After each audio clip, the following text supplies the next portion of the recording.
urduaudiobooks.com پر آپ عباس شاہ پوری کی کتاب اسلامی زندگی کی کہکشاں کا چھٹا باب سن رہے ہیں۔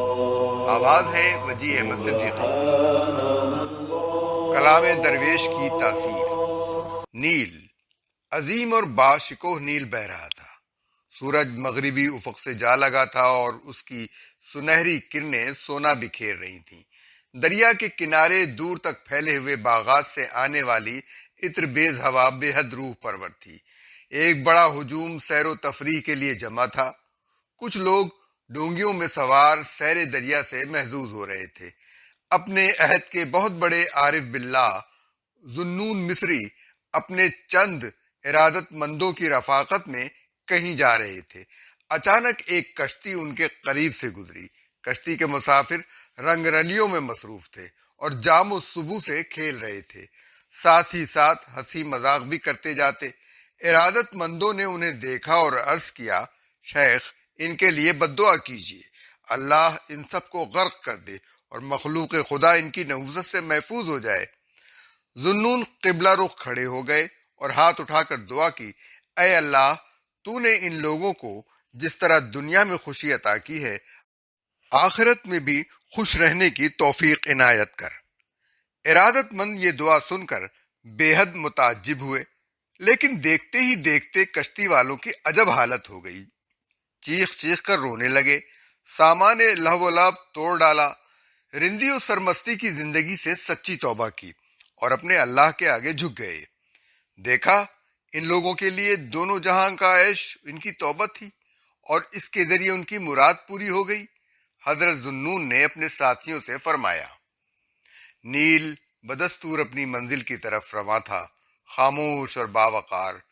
ادھر ایک مرد درویش کے کلام شفقت آمیز نے کئی انسانی زندگیوں کا رخ بدل ڈالا تھا۔ تربیت کے انداز جمیل۔ نوجوان درویش مکہ معظمہ کی راہ پر جا رہا تھا۔ آگے آگے ایک خدا رسیدہ بزرگ بھی چلے جاتے تھے۔ وہ لپک کر ان کے قریب پہنچا اور جب اسے پتا چلا کہ یہ بزرگ ابراہیم خواص رحمت اللہ علیہ ہیں تو بہت خوش ہوا۔ عرض کی، یا شیخ آپ مجھے اپنی رفاقت کی سعادت سے نوازیں گے؟ رفاقت کے لیے ایک امیر اور ایک فرما بردار کی ضرورت ہوتی ہے۔ تم امیر بننا چاہتے ہو یا فرما بردار؟ یا تو خود امیر بنو یا مجھے بنا دو، شیخ نے جواب دیا۔ حضرت آپ امیر ہوں گے اور میں آپ کا فرما بردار۔ بہت خوب، مگر دیکھو میری حکم عدولی جائز نہ ہوگی، ابراہیم خواص نے ہدایت کی۔ دونوں چل کھڑے ہوئے۔ دوران سفر جب بھی کسی منزل پر پہنچتے، ابراہیم کھانے پینے اور آسائش وغیرہ کا اہتمام خود فرماتے، نوجوان کو کچھ کرنے نہ دیتے۔ وہ حکم عدولی کے خیال سے خاموش رہتا، مگر جی ہی جی میں سخت شرمندگی محسوس کرتا۔ ایک رات موسلا دھار بارش شروع ہو گئی۔ ان کا قیام کھلے میدان میں تھا۔ برف ایسی ٹھنڈی ہوا چل رہی تھی۔ ابراہیم خواص نے اپنی گودڑی اتار کر نوجوان پر ڈال دی۔ خود صبح تک اس کے سرہانے بیٹھے نگہبانی کرتے رہے۔ جب بھی گودڑی سرکتی، شیخ اس پر ڈال دیتے۔ نوجوان کی آنکھ کئی بار کھلی اور ہر مرتبہ احساس ندامت نے اسے مضطرب کر دیا، مگر شیخ تو پہلے ہی عہد لے چکے تھے کہ ان کی حکم عدولی نہیں ہوگی۔ صبح ہوئی تو نوجوان نے عرض کیا، شیخ آج تو میں امیر بنوں گا۔ بہتر، ابراہیم خواص نے فرمایا۔ رات منزل پر پڑاؤ کیا تو شیخ نے پہلے کی طرح کام شروع کر دیا۔ نوجوان نے ہر چند التماس کی کہ اب مجھے خدمت کا موقع دیجیے، مگر شیخ نے ایک نہ سنی۔ آخر کار مکہ معظمہ پہنچ گئے۔ نوجوان شرمندگی کے مارے بھاگ گیا اور مشرق و مغرب سے آئے ہوئے زائرین بیت اللہ کے ہجوم میں غائب ہو گیا۔ لیکن منا میں اچانک شیخ نے اسے دیکھ لیا۔ قریب پہنچے تو فرمایا، نوجوان تم نے میرا طریق سلوک دیکھا؟ امیر بنو یا معمود خلق خدا، اور درویشوں کی خدمت اور ان کی صحبت کے حقوق اسی طرح ادا کرو جس طرح میں نے کیے ہیں۔ ایک اور سفر کا ذکر ہے۔ چند ساتھی ابراہیم خواص کے ہم سفر تھے۔ دوران سفر میں ایک ایسی جگہ پہنچے جہاں سانپوں کی کثرت تھی۔ ابراہیم خواص نے اپنی ڈولچی وہاں رکھ دی اور بیٹھ گئے۔ ہم سفر بھی وہیں بیٹھ گئے۔ رات کے وقت سرد ہوا چلنے سے خاصی ٹھنڈ ہو گئی اور بہت سے سانپ نکل آئے۔ ایک ساتھی نے شیخ کو آواز دی، انہوں نے جواب دیا، اللہ کو یاد کرو۔ اس نے ذکر الہی شروع کر دیا اور سانپ چلے گئے، مگر کچھ دیر بعد پھر آدھم کے، وہ پھر شیخ کو پکارا، انہوں نے پھر وہی جواب دیا۔ صبح تک یہی سلسلہ جاری رہا۔ الگ صبح روانہ ہو گئے، شیخ بھی ساتھ تھے۔ اتفاق سے شیخ کے بستر سے ایک بڑا سانپ گرا۔ ایک ساتھی نے پوچھا، آپ نے بستر میں اتنے بڑے سانپ کو نہیں دیکھا تھا؟ فرمایا، بڑی مدت کے بعد مجھے آج ہی نیند آئی تھی۔ تقرب الہی کا طریقہ۔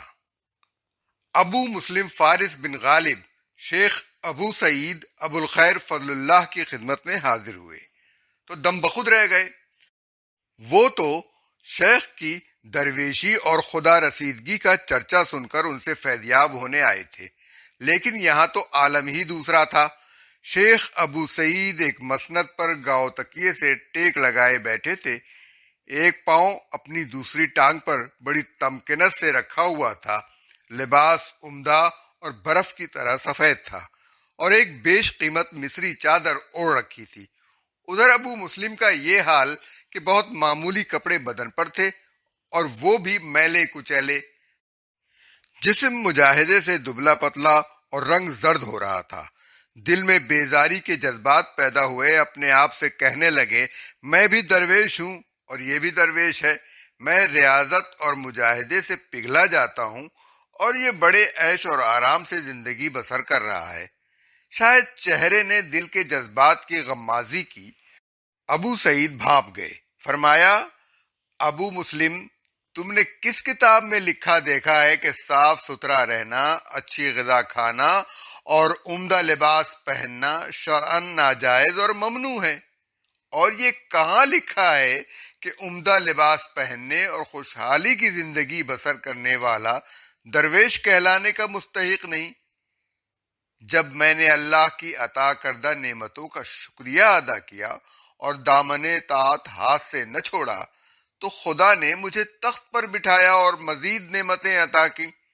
لیکن جب تم نے محض اپنے آپ کو دیکھا اور رہبانیت اختیار کر کے اللہ سے اس کی جائز نعمتیں بھی طلب نہ کی تو فرش خاک پر بیٹھنے اور میلے کچیلے کپڑے پہننے کے سوا تمہیں کچھ نصیب نہ ہوا۔ ہمارے حصے میں مشاہدہ آیا اور تمہارے حصے میں مجاہدہ، لیکن مشاہدہ مجاہدے سے بہت بلند چیز ہے۔ ابو مسلم خاموش بیٹھے سن رہے تھے۔ شرم و ندامت سے ان کا سر جھک گیا تھا۔ انہیں زندگی میں پہلی بار محسوس ہوا کہ کسی شخص کے ظاہر کو دیکھ کر اس کے باطن کا فیصلہ نہیں کیا جا سکتا۔ خدا کا تقرب رہبانیت کی زندگی بسر کرنے سے حاصل نہیں ہوتا، بلکہ اپنے جسم و روح اور اہل و عیال کے تقاضے اور اللہ اور اس کے بندوں کے حقوق پورے کرنے سے ملتا ہے۔ urduaudiobooks.com پر آپ سن رہے ہیں عباس شاہ پوری کی کتاب اسلامی زندگی کی کہکشاں۔